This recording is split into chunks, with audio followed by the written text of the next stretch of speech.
video is brought to you by my new book, How I Made $1 Million Teaching Yoga. Grab your copy today, link in the description, or visit book.milliondollaryoga.com. Hey everybody, today we're going to be answering a viewer's question, which is super exciting.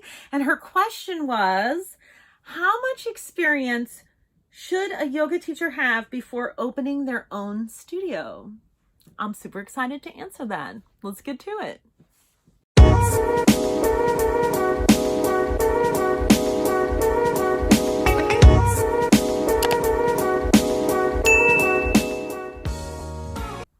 Hi, I'm Angelica, and I've been teaching yoga for the last 15 years. I've actually owned 3 brick and mortar yoga studios, and I turned my little tiny yoga studio into the largest yoga studio in the state of Nevada with over 10,000 clients and 150 teachers on the payroll. So it's a lot of people.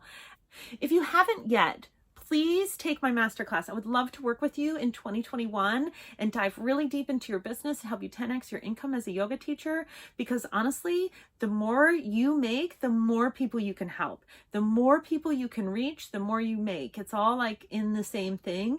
But if you don't put energy into making more money as a yoga teacher and putting yourself out there more, then you can't help more people and we can't change the world. And we want to do that, right? Because the world needs us right now.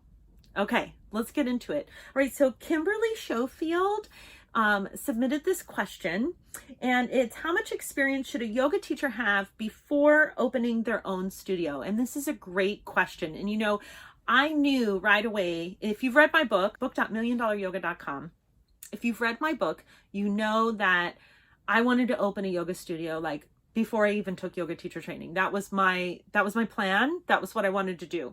So I showed up first day of yoga teacher training, like, hi. They're like, hello. You know, you go around the circle. Why is everybody here? And I was like, hi, my name is Angelica. And I want to open a yoga studio in Las Vegas, Nevada, and I want to call it Sin City Yoga. And that was like day 1 of yoga teacher training, 2005. Okay, well, I just knew right away what I wanted to do. And I felt really divinely called to open that studio. And I felt really divinely called to leave it. But, that's, you know, like, I just knew I wanted to open one right away, but I did need time to develop as a teacher. I've had a lot of people contact me through Instagram, frustrated that they have graduated yoga teacher training and they're not teaching yoga full time. And, you know, you guys, I'm just going to be really honest with you. Most people don't.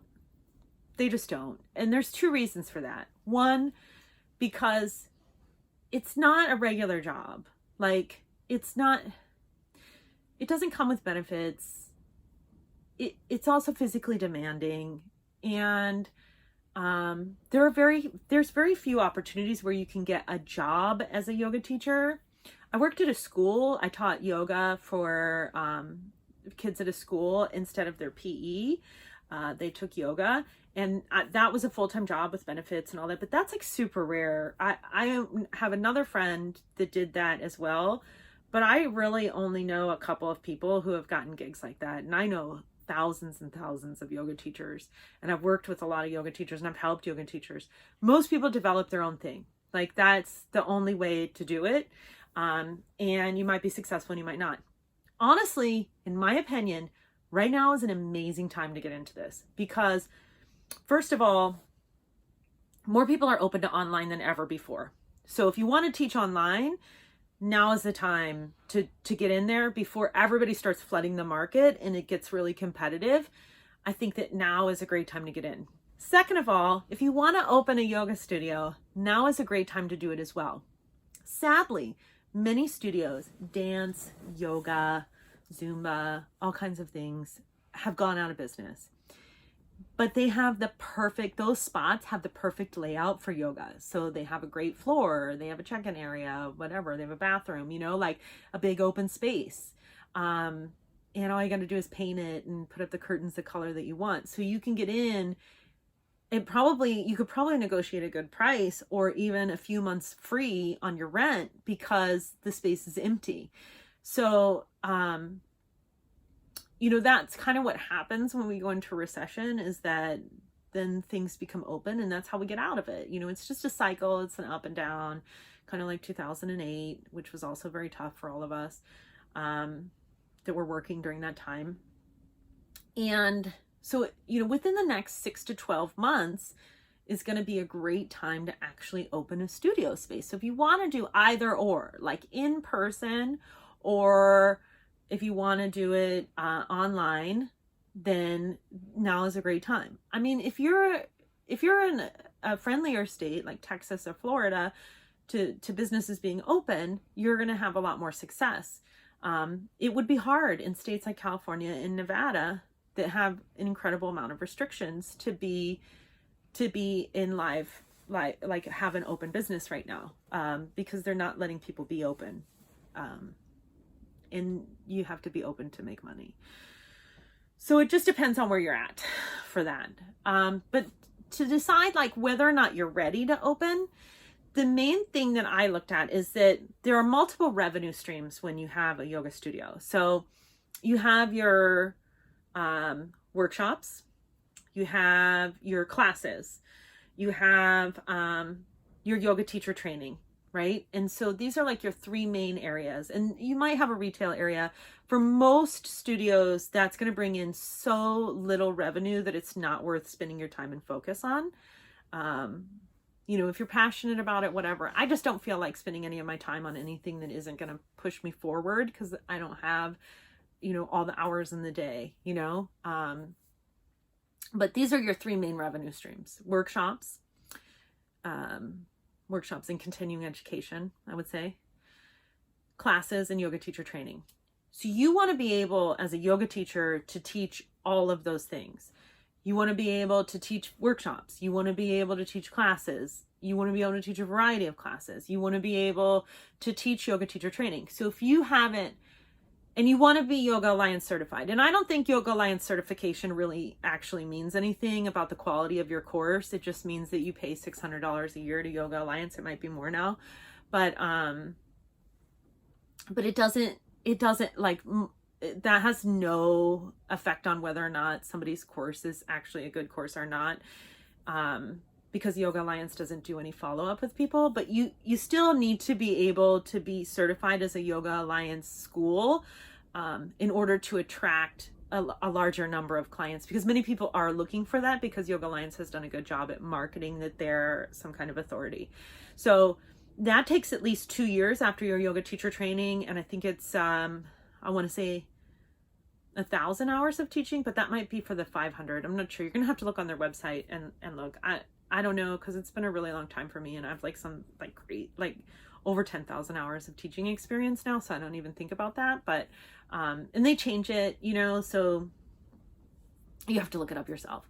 But I know that it's a couple of years before you can get certified for that. And also, you got to have something to give. So I almost bought a yoga studio in Vegas as a second location, and the studio was going out of business. And I went and looked over the books with the owner, and I toured the studio, and there were a couple of different things that I was like, oh yeah.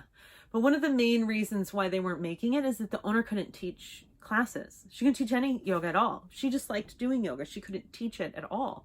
And so that's huge. You have to be able to pinch hit. Now, I don't think that you should teach a lot of classes when you own the studio. And I'm actually that's on my list of topics that I want to cover. As another topic I want to cover is how many classes should you teach? Because at some point that doesn't make sense anymore, because your time becomes more valuable price-wise than paying someone else to teach the class. I got to do marketing. I got to do emails. I got to, I have to remind people that the teacher training deadline is coming and they need to sign up by a certain date. And so that's going to bring me in a couple thousand in revenue, or I could pay somebody, I could teach that class, or I could pay somebody $25 to teach it, so I can bring in a couple thousand more in revenue. So it doesn't always make sense for you to be the one teaching the classes. I think that's a terrible business model. But you have to be able to do it, because when you own a studio, for sure, somebody's going to call in sick and they're going to do it at the very last minute. I lived really close to my yoga studio. I actually lived within walking distance of it. So it was less than a 5-minute drive for me to get there. And I, more than once, I had to haul my ass there super fast to teach a class because somebody no-showed. I mean, it didn't happen very frequently because I had very structured rules around that, and I fired people that did that. Like, I just let them go. Like, that's a non-negotiable for me, especially if it's a 6 o'clock in the morning class. Like, I don't know. I'm trusting you to treat my clients with the same respect that I would. And if you can't do that, you can't work for me. Like, I'm really tough about that because I think it's a gift. Like, it's a gift that someone is willing to work with you, that someone wants to work with you. I think it's an incredible gift that somebody wants to take your classes, that somebody wants to be with you, that someone finds your energy worth paying money for. And if somebody that works for me can't respect that, then I can't have them on my staff. Like, all the energy's got to line up. You know, that's really important to me. So you got to be able to get there at 6 a.m. and cover that class if somebody no-shows. You're on call all the time for the rest of your life. So are you willing to give up your life? That's really, you know, as long as that studio is open, you're on call, and that it takes that to be successful. It's a job, you know, and you can't hire it out. No one is going to care about your business as much as you do. Nobody. And like, you have to be able to have those 3 revenue streams to keep the doors open. In my first studio, yoga teacher training by far was the biggest revenue stream. It was like 75 to 80% of what I made every year came from yoga teacher training. It was the reason why I kept the doors open. It was what paid for me to buy the next studio. At the second studio, I was in a much more populated area.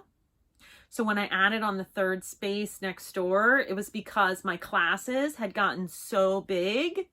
So I added on the 3rd studio, and my classes had gotten so big that I needed to have a class space and a yoga teacher training space separate, because there was so many people coming to classes. So at that point, my membership and my yoga teacher training were about 50-50. And I was, right before I sold, I was really in the process of building up workshops and continuing education and getting that to a next level. So that was kind of like, because I worked with an organization called Trauma Recovery Yoga, they did all of their trainings at my studio. I was bringing in a decent amount of money from them too. And then a lot of those people were then taking my yoga teacher training. So that was actually, it wasn't even so much what I was making off of them using my space, but off of having people come in to take the yoga teacher training from them. Yeah, that was, like, creating those partnerships with people are really important. And that's not something that happens right away. It happens over time. It happens over working with a lot of different people. And the other thing is that I wanted to work for a lot of people. Now, I never really worked at other people's yoga studios because I find that to be not very ethical. One of my peers in Vegas, they worked for another yoga studio, and they decided to open their own studio, and they took all their students with them, and that studio actually ended up closing because of that. And I think that's super not right. Like, I don't like that. I think that's dirty. That's not yoga at all. So I never worked at other people's studios. I worked at gyms a lot. I did a lot of gym work. I had my own private sessions. I had spaces where I did my own private gigs. I worked at a law office. I did like a variety of different things. But the thing is that you're getting experience from all these different places and gaining all this information about how they run it. And every time I would travel, I would go to yoga studios in other cities, and I would see, like, how did they set up their check-in process? How did they set up their studio? How do they interact with students? What is their process after I leave? Like, what is their email process? Like, how are they following up with people after they leave? How are they keeping people in that loop and keeping them coming back? What is their introductory offer? And all of this stuff over these time periods helped me to figure out how I wanted to run my studio. So I think, can you open a studio right after you get out of yoga teacher training? Sure, you can do whatever you want. Like, you can do whatever you want. But if you want to be successful and you want to make it in the long term, then you want to get that experience that you need and gain that information that you need and make those connections that you need. You know, I actually did a yoga teacher training before I even opened my studio, because trainings make your teachers. You train people in your teacher trainings to be yoga teachers for you. And then you're going to teach them exactly the way you want your classes to be done, exactly the way you want people to be treated, exactly the way you want them to teach. And it's like this 10 to 15 week long interview process. You really get to see, do people show up on time? How do they react under stress? Do you feel connected to them? Are they easy to work with? Can they be depended on? You know, in an hour-long interview, you can't really know this stuff, but if you're with somebody for 10 to 15 weeks in a yoga teacher training, you're going to know the darkest, baddest sides of them. And, you know, I would always just pick the people that it was easiest to get along with and did a great job, you know, because, and the people that were angry, I definitely wasn't going to hire them. I don't know why they didn't get that. I don't want problems. I want my yoga studio to run smoothly. There's already enough struggle owning a yoga studio. I don't need to be fighting with my staff. I need my staff to all get along with each other and to all get along with me. That's the most important thing. You just can't have dissension in the staff, because you can't be of service. It's the whole point of the studio is to be of service to your community and to the people who come to your yoga studio. And so if you have issues within the ranks, you can't help those people. And that's what we're doing, right? We're here to help. We're here to be of service. That's the number one most important thing. Anyhow, Kimberly, this is my longest video yet. I hope that all those answered your question. You can check out Kimberly on Instagram, and I'll put her Instagram in the description so you can go follow her. And thank you so much, everybody. I appreciate you being here. I hope that you're subscribed to the channel. If you're not, hit the subscribe button. It really helps me out. Hit the like button. That helps me out too. If you can't help me by subscribing, at least help me by liking.